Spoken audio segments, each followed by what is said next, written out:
questions? Jason, I know you got one. Oh, well, I mean, you did a good job, I think, explaining it. I mean, I got a lot of questions, but let's see what everybody else has. Actually, I mean, yeah, there you go. Well, I'll tell you what, how about the Lane couple? Both at the same time with their hands up. I'll defer to my wife. She's more than- I will say that, and I'm not a salesperson for CityNet whatsoever, but we have two businesses on Main Street, and as soon as the opportunity even came for CityNet to service that, we jumped right on it, and we even have it. We were part of the Gigaport, the neighborhoods as well, and we have never had an issue, and we love CityNet. But the best part about CityNet is, and I tell him this all the time, is their customer service. You call there, and there are some times, like, I get frustrated. He's like, turn your box off, and I sit there, I'm like, okay, I just turned it off. He said, are you sure you did? I'm like, yep, I just turned it off, and I did it. And they really are great to work with, and I can't say enough about. You know, I mean, our office is here in Bridgeport. We're totally out of space, and we're going to break ground on the new place in August of this year. That's the plan. But we got to get all that stuff that's out of our yard before we can break ground. That project that's in our yard is a project that we're working from connecting Parkersburg to Elkins, and so all that material will end up between Parkersburg and Elkins. But the point being is that we are committed never to take those dudes offshore or not. I mean, when you call somebody in West Virginia, you want them to be in West Virginia, and it's even nicer that they're 2 miles away, right? So that works out pretty well for us. And It's a person, it's not, I'll call you back, or it's a person, and I can't say enough about your customer service, it really is. And we don't need it very often is the thing, it's because I'm being lazy is usually why we do it. Well, I tell you, you know, it's funny when you look at customer service and you see kind of the tickets that go through, and we service, and I'm going to say this very politely because I know you won't repeat it. We get to some rural areas, and some of those people in rural areas aren't necessarily overly smart when it comes to the internet. Let me just leave it like that, right? And they'll call in and they'll say, my internet's out. Well, okay, well, what color are the lights on your box? Well, they're not lit up. Well, why aren't they lit up? Well, we don't have any power.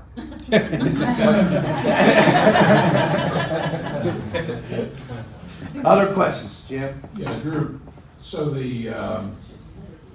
now with all the streaming that's coming in, so when you service these 75,000 homes, is that gonna be the federal minimums, 25 and 3? 25 and 5. 25 and 5, is it gonna be above that, or what's the?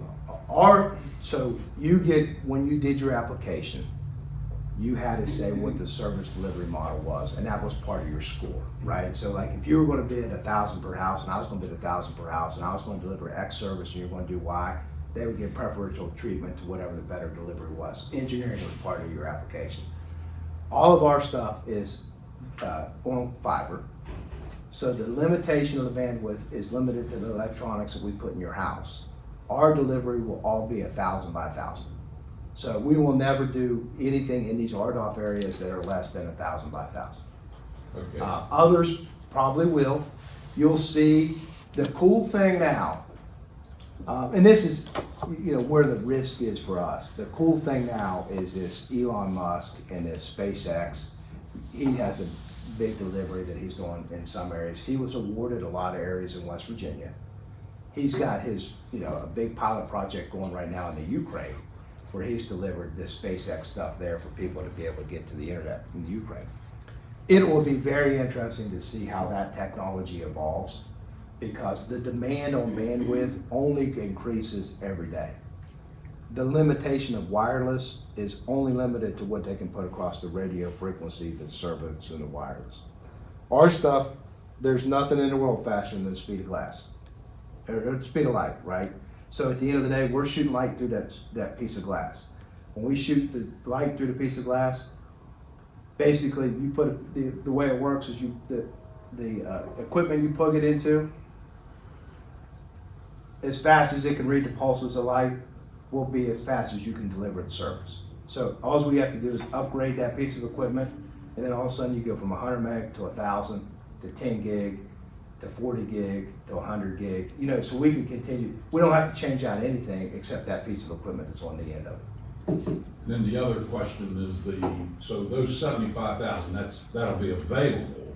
It doesn't mean they're going to buy it. No. Yeah, so I mean, Yeah. which is. Yeah, I mean, and the way that our model works is that if we thought that we could cover the build cost with the federal money, then we were fine. If nobody buys it, if our tabletop engineering is correct, we shouldn't be out any money, right? Now, if one person buys it, then we should be able to make a little bit of money on that. If 30,000 people buy it, we make a little bit more money. 75,000 people buy it, you know, we make a lot more money, right? So that's the way that would work. Question. So, knowing how COVID impacted the schools and the remote learning, was there a way, and I didn't live here at the time, but was there a way to provide those outer market areas that don't have internet with some kind of way for those children to connect? There was a project that we worked with the state called Kids Connect. And what Kids Connect did was that, in theory, every school in the state has significant, okay bandwidth, okay? Some better than others, but they do have high speed at the school. So with Kids Connect, one of the projects that they did was that they awarded, they put wireless outside access points on every school so that you could walk into or go to the parking lot of the school and then stream whatever you needed to off of that thing. Now, you had to get to the school, you had to have a device. I mean, it was not ideal at all, but it was as best that the Band-Aid could offer, you know, and you know, like, you know, you look at these places that are like, man, you said you're coming to here, you know, we got COVID, you can't just build. I mean, like the build, think about this, and I don't think that anybody would realize it until you are in the game. Every one of these communities is connected by telephone poles, right? Well, the state of West Virginia isn't going to allow us to start putting our own telephone poles on the right of way. They want you to use the poles that are already there. Well, those poles are owned by, they're joint use poles owned by Frontier and the power company. Power company owns the top 15 feet. The communications company owns the next 15 feet. How proactive do you think the communications company is that owns those poles are into willing to open that access up for us to be able to connect to it? Rhetorical question, because they're not, right? So at the end of the day, that's the first challenge, is to be able to do pole attachments. And we can't do a pole, if I can build all fiber to your house that I want, but if I can't connect my office to that fiber that I'm building, it doesn't do any good. And so you gotta go across Frontier pole lines to be able to do it, and they are not overly excited for this to happen. Now, they do it, but it's not like, oh yeah, look at this CityNet application. Yep, go ahead, start tomorrow. So it never, still to this day. Still to this day, very painful. Because if you think about it, like, back to that example, if there's nobody there, the Spectrum example, if there's nobody there, they know how much money they're making, and they can do whatever job they want to, because your choices are bad internet or no internet. What would you choose? Everybody's going to choose bad internet, and you still pay for it. It's just the way it is. Other questions, Andy? I just want to make a kind of a little bit of a question and a comment, and that is, I'm a little bit of a trickle down person. I believe that there's quality businesses here and quality businesses that want to come here. Therefore, that brings jobs. Therefore, that makes people want to live here, stay here, quality of life, so on and so on. And I understand about internet to the house, but that's very, very important. But also internet to the businesses. I mean, new businesses wanting to come in. I know that having options and not knocking Frontier or Spectrum or yourself is a big plus to our area in this little central part of West Virginia, that when a customer does come in, an industrial customer, a retail, that you have options And then also now, but now their questions, that was great 5 years ago. Now they're starting to come out with what's the quality of the options. Absolutely. And I'm just asking questions about loop systems. I know we've talked about that at the airport. That's always been a question around the industrial park up there and security on those, for those commercial. Right, so the nice thing about the, when you build a network, typically what you do is that you do build a central loop that basically protects the network. So if you have a cut on one side, it auto reroutes around the other side. But it also allows you to segregate traffic. So when we engineer it, we don't have everything clogging up this lane. You know, we can kind of spread the load across both lanes.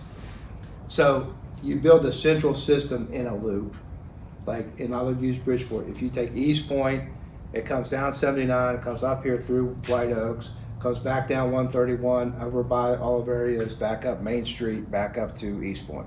And that's the big loop through Bridgeport. And then typically what happens is the businesses don't want to pay for a second connection into the business, so the spur, like into Lisa's shop, is just a single line spur. Now, if that fiber gets cut on Main Street, she still has internet because we reroute her the other way. If the line from the telephone pole into her business gets cut, then she's going to be down. And then in terms of the security of that, I don't know of any. The biggest security hurdle that there is the fact that you see the old timers, and we have them in our business too. They'll say, "We're not giving our map to anybody." I'm like, why? We don't want them to know where our fiber is. Well, how about they look their head up and see the black cable? I mean, it's not like it's hidden, you know, I mean, it's on the freaking pole. So, I mean, at the end of the day, you have the ability that people can vandalize that when it is up there. And that certainly does happen. I'll tell you the other day, the cemetery, we have connection into the cemetery and they went down. And we went up to the cemetery to figure out what happened. And somebody ran a screw through the fiber that went to the cemetery.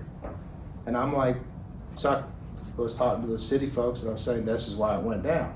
And they're like, oh, we didn't do it. I'm like, I know you didn't take yourself down, but somebody put a screw through that fiber to, So, hey, look, back in the day, when they first put fiber up, this is what the old timers tell me. I don't know that I believe them. Can be kind of gullible, but I don't know. They used to say that when the first fiber went up, people used to steal copper all the time off the poles and out of the yards. And then the first fiber went up, they started running, and they called them one-eyed gypsies because they would take and look through the cable to see the copper, and the laser would burn out their eye, to be able to do it. So when fiber went up, or fiber goes up, you still do have vandalism, but you don't have the copper theft vandalism that you once had. You just have somebody that, we have it all the time out in the woods, where somebody will just take their gun, they'll be squirrel hunting, and they'll say, let me see if I can shoot that cable. And, yeah, man, it happens. And like, they put a, and I never believed this either, and I've never tasted it, so I can't verify it, but I guess they put some kind of resin in the fiber to kind of keep all of the glass tubes together. And the rodents love the taste of this resin. So very often you'll see like a squirrel or a mouse or somebody that will chew through the fiber cable. And then, the cable's like, the actual piece of glass is about the diameter of your hair. So I mean, it doesn't take a lot to break that piece of glass. And it's broken, it's broken. With copper, you would hear like static on a phone line or something. Maybe electrical circuits can maybe pass it because it's like, with fiber, you either can pass the light or you can't. So it's either on or off. So when that happens, do you have to replace the whole line or can you splice it? We have splice points. Yeah. It's hard to send a bill to the rat. Right. I will say, we had Frontier for years up at my business, and it sucked. And You don't we have finally to- you got don't the have to say opportunity. that. You don't have to say that. We got the opportunity to get CityNet, and like Lisa said, we've had no issues. It's been great. Yeah, and look, I don't want to take anything away from Jason. Poor guy drove all the way over here from Cincinnati to hear this today. So honestly, Spectrum has stepped their game up in town, and they do a fine job, right? But it's good because they keep us sharp, we keep them sharp, and it's fair game. And, you know, cooperatively, I think that we're both looking to solve some of the same goals for the state. So, you know, when we go legislatively or with, you know, local municipalities and stuff, we have similar goals in terms of delivery of broadband. Yeah, I agree with that, and thank you for that, Drew. I mean, so I'm from Cincinnati on our government affairs team, but we're a national company, but we have a local presence here. I mean, we have about 40 employees. We have an office over in Clarksburg. Those employees are local here, and we're committed to the, you know, to the communities that we serve. We increased our starting speeds in this area just a couple of months ago to 200 megabits per second. If you have access to Spectrum, you have access to gig service today. And if you ever have any issues and I can be helpful, I have cards. I'm happy to continue to pass them out. Yeah. But we, you know, we're definitely committed to the communities that we serve, and I'm happy to be here. Hey, Drew. Yes, sir. Now, West Virginia is not the only rural state in the Union. Correct. There's others. Correct. So I wonder why it is that we have consistently placed at the bottom of that list as far as, you know, delivery and stuff, because there's other rural states. Why have we underperformed those others? The answer would have to come from the what we call the ILEC, the incumbent local exchange carrier. When West Virginia, so if you look at it, you know, you think the internet's been around forever. It hasn't, right? So you know, we're in a 25-year internet cycle. So it's very in its infancy. West Virginia, Verizon, so Bell Telephone with Bell companies, the government broke up the Bell companies in 1996, right? And they put everybody out there. There's Bell South, Bell Atlantic, Bell, all this kind of stuff. And Bell Bank sold to Verizon, right? And then Verizon has this period of time where they're running the West Virginia market. Well, Verizon, I think, sees the fact that they can make more money in some of these other markets, so they're putting their money in some of these other markets. And so Verizon West Virginia then sells to Frontier in 2010, 11, you know, somewhere around there. And Frontier has not taken it has not expanded its network. So not only do you have non-fiber facilities that are going in, the copper facilities in West Virginia are very degraded as well. So at the end of the day, even their DSL product is underperforming in West Virginia because their copper network is out there. So the first problem is on the ILEC, right? And then if the ILEC addresses those problems and overbuilds or gets fiber to their customers versus just copper, then this problem goes away, because these 300,000 people that are unserved right now, they all have the ability to buy Frontier. I shouldn't say all, but the majority would have the ability to buy a Frontier service. Frontier has just not taken the opportunity to upgrade their network to be able to deliver them quality bandwidth. Make sense? So it's Verizon Frontier's fault. But It's not CityNet's fault. I'm not saying whose fault it is, Yeah. but if I had to say somebody's fault, you know, the incumbent carrier that's been doing business here for the last 80 years would probably be someone that I would start to blame. so so who was the Frontier, or the carrier like in Kentucky? They You would know? have one of the So Bell did companies. Frontier operate in Kentucky and No. underserve them also? No, Frontier. I don't know that Frontier's the local carrier of Frontier. There is a Frontier of Kentucky. I'm not thinking that it is Frontier. It just seems odd that we've consistently underperformed. Yeah. Yeah. I can't answer why where the motives are or were, but I can tell you this is that other states have taken this opportunity to expand. Other carriers, the incumbent carriers in the other states have taken the opportunity to offer advanced services across their network. The carrier in West Virginia has chosen not to offer advanced services across their network. That's the most diplomatic way to answer that question. And you know what? people know. I mean, you know, I'm sure they hear from their people all the time too, their customers, the Frontier folks too. It's an interesting game. You know, I'll tell you one more quick story. Then what just blows my mind is that there has never been. I can't think of anything that's like this. That when the deregulation came in '96, which broke up all the monopolies, basically the rule is that every Frontier at the time Bell Atlantic facility in the state, in every Bell facility in the country, had to allow guys like us to co-locate within their facilities. So it's like you got the best restaurant in town, and all of a sudden one day, you know, everybody comes there to eat every Friday night, and all of a sudden one day the federal government comes in and says, okay, look, you continue to have your best restaurant, but this 30% of your kitchen, you're going to have to let other people rent out and offer the same service. It has always been a hairy type situation. But if they didn't do that, who knows where we are? John, did you get another donut? I mean, you only had 4. I wanted to go to. Okay. Yes. I have a random question, but fiber optic, as far as it goes, does it stay as strong no matter how far it You goes? have to repeat it. Because where I live, I only have Frontier and Sunlink, so I don't have fiber optic out where I live.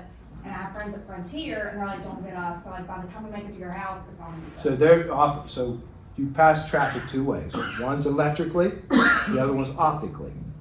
And I say this like I'm smart, but I have no idea what this really means. If you talk to people that are smart, they'll tell you that a piece of copper cable, like you see like when you go to Lowe's and you can buy like 10 gauge cable, 12 gauge cable, like, that's the thickness of the copper. So depending on the thickness of the copper, that's the amount of electric that they can put across that. So as that continues to wane further down the line, that pulse, that electrical service degrades.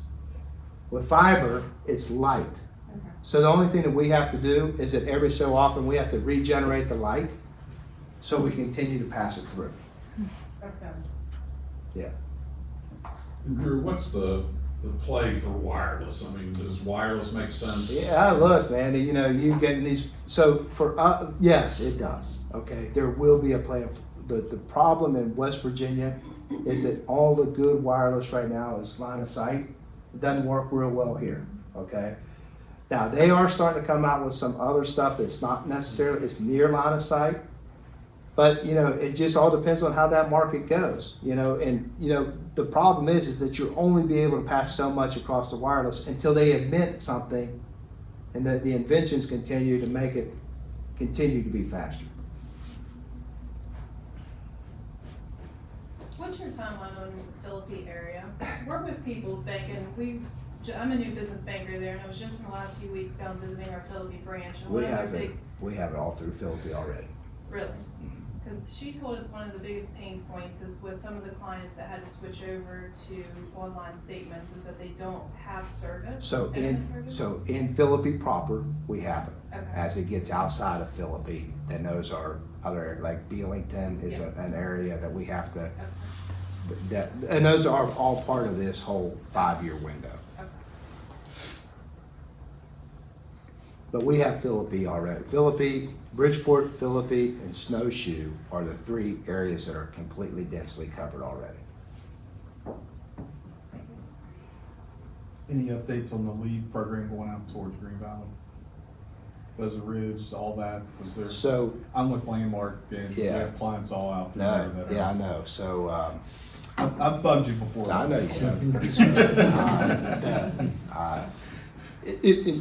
Let me answer it like this, and I'll say, 10 times a day somebody will say, when is it going to be in Philippi? When's it going to be in Green Valley? When's it going to be here? I wish it was there today. Yeah. Right. Understand, we make money by having people hooked up, right? In terms of Green Valley, we've done all the engineering, it's done. We've done our 20% match, has already been expended. As soon as Mitch lets this money flow, we'll start building. We hope for that project to be done by June, July. But I can give you Mitch's number too. I think I know how to get hold of it. Yeah.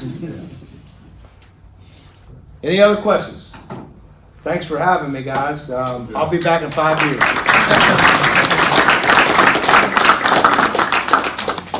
Drew, we have a token of appreciation for your time. Get your weekend started right there.